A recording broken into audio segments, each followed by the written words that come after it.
وقت کسی کو اتنا ہی دو جتنی ضرورت ہو، نہیں تو نہ آپ کی عزت رہے گی اور نہ آپ کے وقت کی۔ اپنا کام بہتر طریقے سے کرنا کبھی بھی اس لیے مت چھوڑیں کہ آپ کو کریڈٹ نہیں دیا جا رہا۔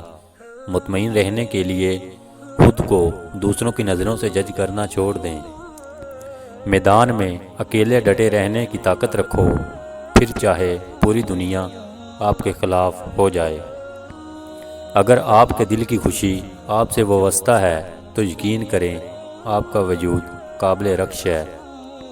جس گھر میں خوش اخلاق عورت رہتی ہو وہاں غم اور غربت کبھی بھی دروازہ نہیں کھٹکھاتے۔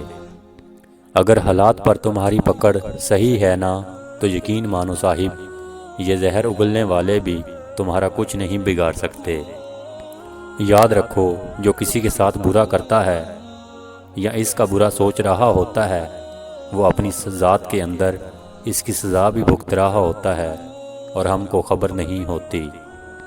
ناراضگی بھی ایک بڑے مزے کا رشتہ ہے۔ انسان اگلے بندے کے دل و دماغ میں رہتا ہے۔ محبت امید پیدا کرتی ہے، امید یقین پیدا کرتی ہے، یقین رب کے نزدیک لے جاتا ہے۔ فقط کھڑے رہنے اور پانی کو گھورتے رہنے سے آپ کبھی سمندر پار نہیں کر سکتے۔ اس کے لیے آپ کو گہرائی میں اترنا ہوگا۔ نبھانے کی چاہت اگر دونوں رشتوں میں ہو تو جان لو کوئی بھی رشتہ ناکام نہیں ہوتا۔